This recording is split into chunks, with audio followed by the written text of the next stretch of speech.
네, 선생님 말씀 감사합니다. 네. 공산주의도 반할 만한 민주주의를 해야 한다는 말씀이 굉장히 인상적으로 다가왔는데요. 네. 이번 정상회담은 사실 바이든 대통령이 대선 공약으로 내었던 정상회의 중 하나인데요. 지금 미국의 대통령이란 자리는 민주주의 진영의, 그러니까 자유민주주의 국가를 대표하는 국가이고, 그런 미국이 세계에서도 가장 강대한 국가입니다. 그러다 보니 이제 민주국가의 행정부의 수장이자 또한 국군에서 가장 큰 통수권자로 있는데, 지금 해주신 말씀에서는 작은 정부가 돼야 한다고 한다면 이런 대통령의 위상에도 굉장히 큰 변화가 있을 것 같다는 생각이 듭니다. 지금은 세계적으로도 민주주의가 이제 맞다고 생각을 많이 하고, 그런 민주국가가 복지를 이끌어 가야 된다는 개념이 많이 잡혀있기 때문에 해주신 말씀이 굉장히 좀 충격으로 다가올 수도 있을 것 같은데요. 여기에 관해서 조금 더 설명 부탁드립니다. 네. 우리가 큰 정부, 작은 정부를 오인을 하면서 들으면 안 됩니다. 큰 정부는 내가 하는 행위는 그렇게 약하면서 무리를 많이 만들어서 운용하는 걸 이야기합니다. 작은 정부는 이 정부의 수반이 말은 아주 질이 좋은 말을 하면서 이 사회가 스스로 움직이게 하는 이런 질 좋은 나라 경영을 하는 걸 이야기합니다. 공무원들이 자기 자리에서 어떤 질이 높은 이런 행위를 하고 있느냐, 이게 문제지 숫자 많다고 지금 이 공직이 힘이 큰 게 아니에요. 무너지려고 하는 거예요.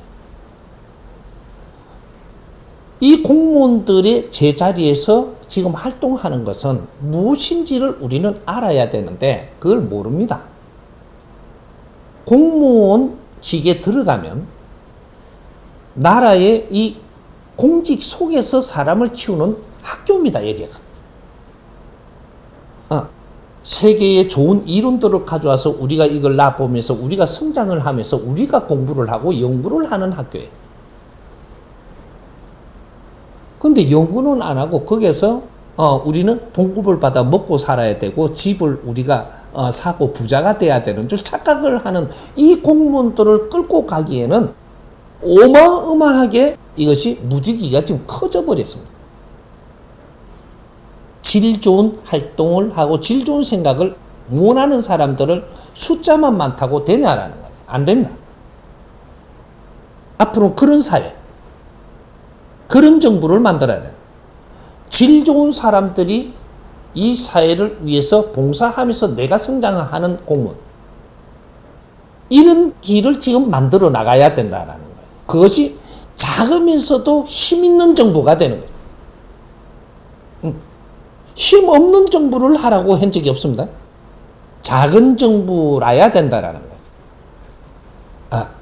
그러면 국민의 피와 땀을 많이 소모하지 않고 우리가 하는 행동과 공부를 하면서 중간에 나오는 아젠다들이 국민한테 득되게 하는 자기 역할을 해내는 공무원. 대한민국 공무원도 그렇지 않고 미국 공무원도 그렇지 않습니다. 세계 어떤 나라도 그런 나라가 된 나라가 없습니다. 세계를 이끌어가는 민주주의의 최고 고봉에 있는 나라의 수장이라 하면서 최고의 스승은 만났느냐? 못 만났습니다. 힘들죠? 당연히 힘들죠. 지도자가 스승이 없다. 그 사람은 그 자리에 있으면서 기간 동안에 몇 번이나 죽고 싶어 하는 자리입니다. 스승을 못 만나고 지도자를 한다. 지금 오늘날 이 시대에, 지금 오늘날 이 시대는 엄청난 질량을 가진 지구촌입니다.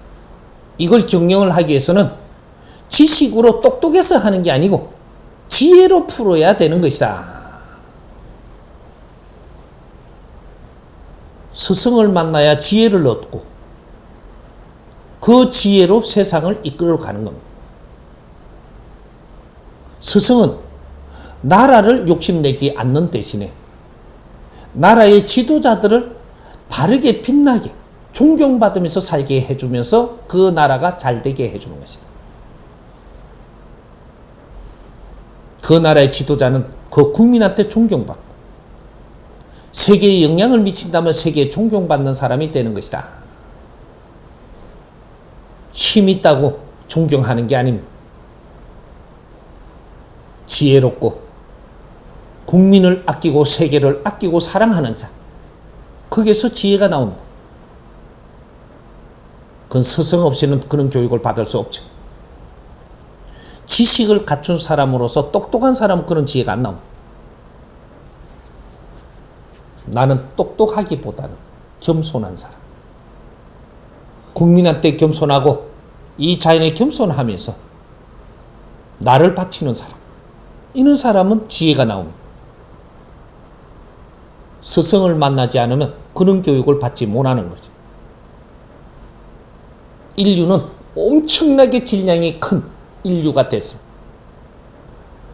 지금은 2차 대전 때 인류가 아닙니다. 엄청나게 지구촌에 팽창된 사회고 다종류의 바람이 있는 사회입니다. 이럴 때 인류 지도자가 되는 거죠. 힘으로 되는 게 아닙니다. 다시 피를 흘리고 전쟁을 일으켜서 3차 대전을 일으키려고 드는가? 이거는 미련하고 무식한 방법입니다. 우리는 힘은 견제하는 데서 끝나고 거기에서 우리가 발전을 해서 나중에 이 힘도 거둘 정도가 돼야 세상에 평화가 오는 겁니다. 힘의 논리는 인류를 평화롭게 할 수 없다. 다시 인류 형제들이 피 흘리는 꼴을 볼 것인가? 그렇게 되지 않겠고 우리가 지혜를 모아야 되지 않는가? 그래서 이 사람이 세상에 나왔습니다. 누구든지 천지 아래 무엇이든지 물어라. 어떤 지도자도 내가 국민한테 존경받는 삶을 살려면 어떻게 해야 됩니까? 물어라. 당신이 국민한테 존경받는 날 그 국민은 살기가 좋아져서 즐거움이 온다는 사실이. 당신이 인류의 존경을 받는다면 인류의 전쟁은 없습니다. 그게 지도자상이에요. 존경받는 삶. 당신이 기업을 이끌면 내 기업하고 연관된 데서부터 내가 기업이 앉아있는 이 나라의 국민까지 나를 존경한다면 당신을 건들 사람 없습니다. 국민이 즐겁게 살 수 있도록 이끌고 있으니 존경받는 거예요. 이게 지도자상입니다. 지금 이 지구촌의 지도자상들이 각 지역의 지도자들이라도 지역의 존경을 받아야 되고 인류를 이끌 수 있는 그런 지도자라면 인류에 존경받아내야 되는 것이다. 똑똑하다고 지도자가 되는 게 아니에요. 지도자가 없는 지구촌입니다. 지금 대통령은 앉았다고 지도자가 되는 건 아니에요. 자리가 있으니 탐을 내서 앉을 수도 있겠지만 힘으로 무리를 동원해서 앉을 수도 있겠지만 국민을 즐겁게 살 수 있는 길을 열어줄 수는 없으니 존경을 받지 못하고 그 자리에서 내려오면 내 인생은 섭섭한 인생이 되는 겁니다. 스승을 만나지 못하고는 여기서 한 발도 더 못 갑니다. 이렇게 이해하면 됩니다.